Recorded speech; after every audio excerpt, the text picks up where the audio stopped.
रामदास बोढ़ाना ठाकुर जी से बोले, भगवान मुझे पीड़ा नहीं है, मुझे बहुत सुख मिलता है। भगवान बोले, तुमको पीड़ा नहीं, पर तुम्हारी पीड़ा हमको लगती है, इसलिए तुम मत आया करो।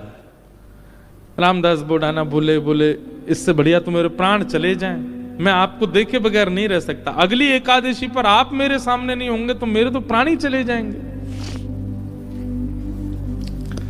भगवान बोले, काम करें? बोले, क्या? हम तुम्हारे साथ चलें, तुम्हारे गांव, वहीं रह ले, तुम्हारे पास ही। एकादशी क्या तुम हर दिन हमको देख लिया करना। रामदास बोढ़ाना घुटनों पर बैठ के रोने लगे, बोले, हे द्वारिकेश, ये कैसी आज्ञा कर रहे हैं आप, ये असंभव है। बहुत दीनहीन गरीब व्यक्ति हूं, मेरे घर में खप्पर भी नहीं है, कहां रखूंगा, कहां बैठाऊंगा, और ये तो आप बस बोल रहे हो ऐसे प्रेम बस, ये हो नहीं सकता। ठाकुर जी ने तुरंत अपनी पोटली दिखाई, बोले, हमने पहले तैयारी कर रखी है, देखो अपनी पोटली बांध रखी है, इसमें सारी पीतांबरी धरी हमारी, मुकुट वुकुट ये सब टिपारा विपारा सब धर के चल रहे हैं हम। बढ़िया द्वारिका में हमारी बहुत अच्छी व्यवस्था हो रखी है, सब ले चलेंगे, तुमको कुछ नहीं करना पड़ेगा, इसी से हमारा श्रृंगार कर दिया करना। रामदास जी बोले, आप सच बोल रहे हैं क्या? ठाकुर जी बोले, हम सच बोल रहे हैं, हम चलें तुम्हारे साथ, वहीं रहेंगे तुम्हारे पास ही, रोज देख लिया करना। रामदास जी बोले, फिर द्वारिका का क्या होगा? ठाकुर जी बोले, हम जहां बैठ जाएं द्वारिका वही है। और रही बात, जब एक साथ हम 5 रूप धारण, हजारों रूप धारण कर सकते हैं, तो 2 रूप भी धारण कर लेंगे। आज तक तुमने एकादशी जिस रूप को देख करके की है, वो रूप तुम्हारे पास रहेगा, यहां एक दूसरा व्यवस्थित हो जाएगा। रामदास जी को पूरी तरह ये विश्वास हो गया कि ठाकुर जी मजाक नहीं कर रहे, ये सच बोल रहे हैं, ये चलेंगे मेरे संग। रामदास को ठाकुर जी बोले, अब तो तुम जाओ, अगली बार बैलगाड़ी लेके आना। कैसे लेके जाओगे हमको? बैलगाड़ी में तुम्हारी में चलेंगे। रामदास जी चले गए, बैलगाड़ी ढूंढी, कहीं बैलगाड़ी नहीं मिली, बूढ़े बूढ़े बैल मिले, छोटी सी टूटी फूटी सी बैलगाड़ी मिली। रामदास जी बैलगाड़ी लेके द्वारिका आ गए। द्वारिका आए, आज सब लोग बोले, क्यों रे भाई रामदास, अब तो तुम बैलगाड़ी में आने लग गए। रामदास जी बोले, अब वयोवृद्ध हो गए ना, तो अब चला हो नहीं पाता, तो बैलगाड़ी से आए। बोले, बहुत अच्छा। रामदास जी आए, प्रसाद आदि, गोमती सागर में स्नान किया, प्रसाद पाके रात में कीर्तन करने लगे। सब चले गए, रामदास जी कीर्तन कर रहे थे। अचानक से एक कपाट खुला ठाकुर जी का। अभी तक तो ठाकुर जी चिंतन में बात कर रहे थे रामदास से, पर रामदास जी ने नेत्र खोल करके देखा तो स्वयं द्वारिकाधीश अपनी एक भुजा में तो पोटली उठा रखी है, और एक भुजा से किवाड़ खोल रहे हैं, और 2 भुजाओं से बढ़िया संग चक्र आदि सब समेट रखे हैं। ठाकुर जी ने मुकुट उकुट सब भर रखे हैं। और रामदास बोले, कहां तेरी बैलगाड़ी, जल्दी बता, चलें। जैसे कोई भागता है घर छोड़ के, ऐसे ठाकुर जी भाग रहे थे।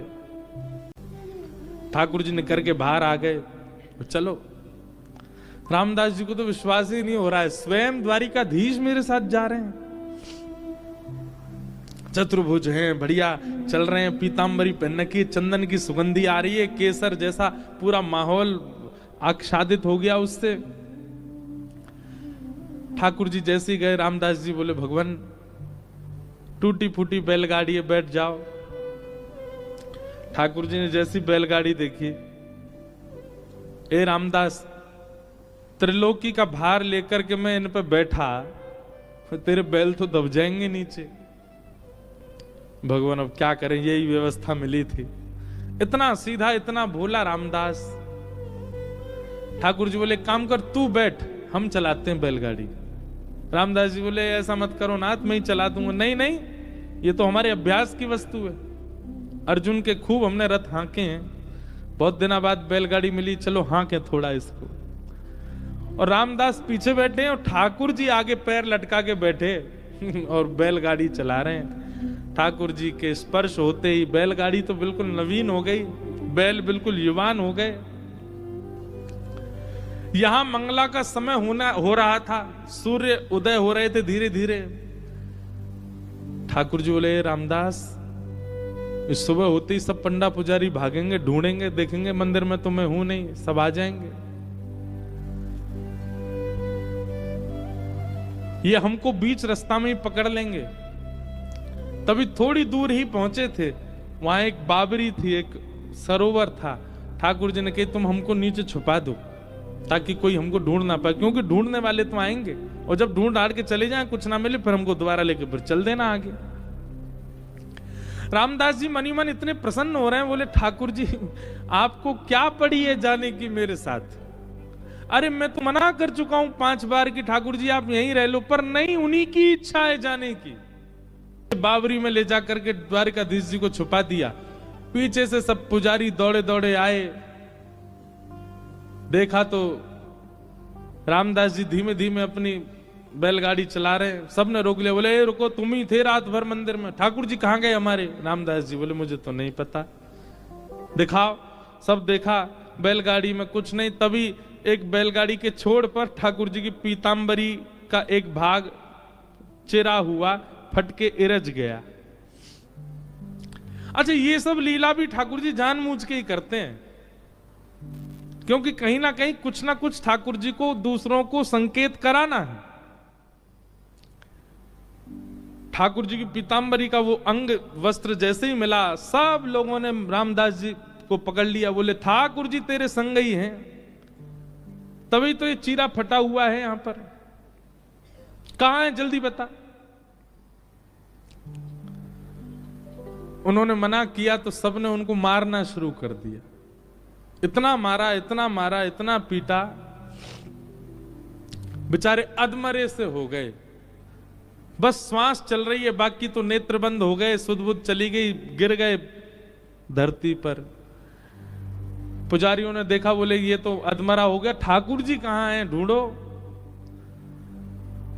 पास ही सरोवर था, उस बावरी में जाकर के जैसे ही देखा तो बावरी का जो जल था वो रक्त मंडित हो गया, पूरा जल रक्त से भर गया। देख करके सब लोग घबरा गए, सारे ब्राह्मण बोले ये जल इसका कैसे हो गया, ये जल आ कहां से, ये रक्त आ कहां से रहा है। दौड़ करके जाके देखा तो एक जगह ठाकुर जी विराजमान थे, और जहां जहां रामदास जी को डंडे मारे गए वहां वहां श्री द्वारिकाधीश जी के श्री अंग पर भी डंडे के निशान, और हर स्थान से रक्त निकल रहा था।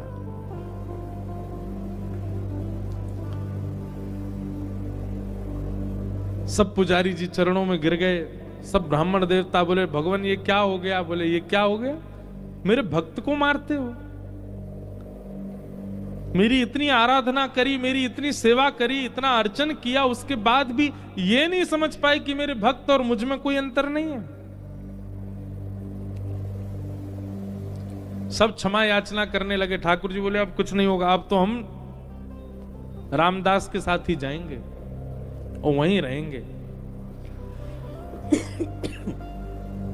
और ठाकुर जी सब देखते रह गए, लेकिन रामदास जी के साथ में ऊपर आए ठाकुर जी, और आकर के रामदास जी को जैसे हृदय से लगाया, सारे घाव ठीक हो गए और कहा ले चलो हमको। ठाकुर जी गए सीधे और डाकोर जी में जाकर के रामदास जी के यहाँ विराजमान हो गए, और उनका नाम पड़ा रण छोड़ राय भगवान। बोलो रण छोड़ राय भगवान की।